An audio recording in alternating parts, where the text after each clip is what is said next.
그 질문에 대한 답을 엉뚱한 답을 하는 친구들이 상당히 많습니다. 그러니까 이게 문해력이라는 게 특목고 자사고를 준비하는 상위권 학생들에게도 이런 문제점은 지금 드러나고 있는 게 현실입니다. 특히 초등학교 때 책을 정말 많이 읽었더라고요. 이거는 뻔한 답일 것 같아요. 뭐 다른 게 있을 것 같은데 라고 또 하다 보면은 이제 구체적으로 얘기해 줍니다.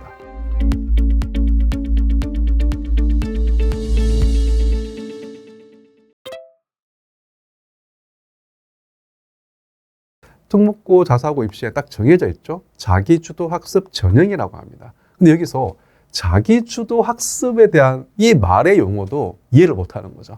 그러니까 자기주도 학습이라는 정의도 제대로 이해를 못하는데 자기소개서에 자기주도 학습 과정을 어떻게 적겠습니까? 그렇죠? 이게 상당히 힘들어해요. 그래서 어떤 아이들은 그런 개념의 이해 없이 바로 챗GPT를 활용해서 자기소개서를 쉽게 작성해 버리죠. 그래서 저는 자기소개서 컨설팅 할 때요, 먼저 이 자기주도 학습이라는 이 개념을 아이들한테 명확하게 설명해 줍니다. 이거 설명하는 데만 하더라도 거의 강의로 따지면 한 2강 정도 진행되거든요. 아무리 내가 자기소개서를 잘 적었고 뭐 챗GPT를 이용하든 뭐 컨설팅 업체를 받아가지고 훈련을 해가지고 했다고 한들 이제 면접 과정에서 이 아이들이 어떤 문해력에 빡 드러나는 경우가 있거든요. 질문지가 딱 나와 있습니다. 아이들이 면접실 딱 들어가면 준비된 질문지를 이제 열어보고 본인이 순서대로 답변을 해야 되거든요. 그럼 그 질문은 틀림없이 본인이 작성한 자기소개서 내용을 바탕으로 문장으로 딱 만들어졌는데 그것도 정확하게 이해를 못하고 그 질문에 대한 답을 엉뚱한 답을 하는 친구들이 상당히 많습니다. 그리고 난 다음에 예상된 질문이 나왔다고 하더라도 자기가 연습했는데 답변을 했다 하더라도 학생의 답변을 보고 추가 질문을 하거든요. 그러니까 추가 질문을 했다고 한다면 그 추가 질문에 답변을 못해요. 그러니까 이게 문해력이라는 게 특목고 자사고를 준비하는 상위권 학생들에게도 이런 문제점은 지금 드러나고 있는 게 현실입니다. 뭐 소수의 학생들은 정말 우수한 경우가 있습니다. 말을 진짜 저보다 더 잘해요. 저도 지금 유튜브 영상을 찍고 있지만 사실 말은 그렇게 잘하는 편은 아니거든요. 말을 너무너무 잘해. 말뿐만 잘하는 게 아니라 어떤 질문에 대해서 정확한 의도를 파악하고 거기에 대해서 본인의 생각을 정확하게 말을 합니다. 거기서 저희들이 추가적인 질문을 했을 때도 정확하게 답변을 해요. 이런 친구들이 있어요. 이거 정말 우수하죠. 그죠? 그러면 저희들 같은 경우 이런 친구들한테 질문을 합니다. 너 진짜 말을 정말 잘하는데 비법이 뭐냐? 공통점을 볼 것 같아요. 여러분도 잘 알고 계실 겁니다. 네, 맞습니다. 이 친구 책을 많이 읽었습니다. 특히 초등학교 때 책을 정말 많이 읽었더라고요. 이거는 뻔한 답일 것 같아요. 뭐 다른 게 있을 것 같은데 라고 또 하다 보면은 이제 구체적으로 얘기해 줍니다. 공통점은요, 여러분들이 해야 되는 겁니다. 부모님의 역량이었습니다. 대부분의 학생들이 한자 공부는 필수적으로 다 했더라고요. 어릴 때부터 학습지를 통해서 기본적인 한자 공부를 했습니다. 그러다 보니까 우리나라 말에 한자가 많이 포함되어 있잖아요. 그게 익숙해져 있었습니다.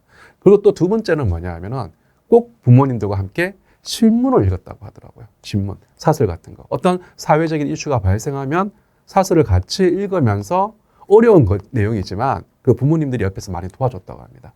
사설 같이 읽으면서 네 생각은 어떠니? 라고 질문들을 많이 했다고 합니다. 그러면서 같이 약간 토론 같은 것도 하면서 그런 분위기로 초등학교 저학년 때부터 고학년까지 공부를 했다고 합니다.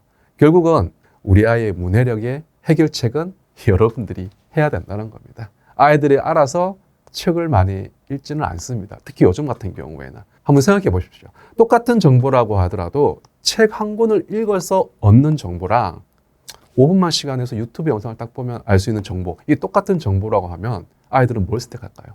한 며칠 동안 앉아서 책을 읽지는 않겠죠. 바로 5분 만에 해결할 수 있는 영상을 보게 됩니다. 그러니까 지금 우리 아이들은 상당히 정보를 습득하는데 텍스트보다는 그 영상에서 얻는 데 익숙합니다. 그러다 보니까 점점 더 텍스트를 읽는다는 자체가 시간이 너무 많이 걸리고 손쉽게 빠르게 정보를 얻을 수 있는데 굳이 또 요즘엔 챗 GPT가 있잖아요. 해주는데 내가 굳이? 그러다 보니까 우리 아이들의 문해력이 점점 떨어지고 있는 게 현실이고 상위권 학생들도 그런 현상이 나타나고 있다는 게 가장 큰 문제점입니다. 혹시 이 영상을 보고 있는 학생이라고 한다면은 우리 집 분위기는 어머님, 엄마가, 부모가 저를 책 읽으라고 그렇게 독려하지 않았습니다. 저는 자유롭게 놔두시는 분위기예요 라고 한다면 여러분들이 알아서 챙겨야 됩니다. 그러면 학교 활동 중에서 특히 독서와 관련된 어떤 그런 동아리 활동이 있다고 한다면 반드시 참여해 주셔가지고 책을 통해서 여러분의 생각을 얘기할 수 있는 어떤 그런 분위기, 그런 것들을 여러분들이 찾아서 만들면서 여러분들 스스로가 그 문해력을 키우는 게 중요합니다.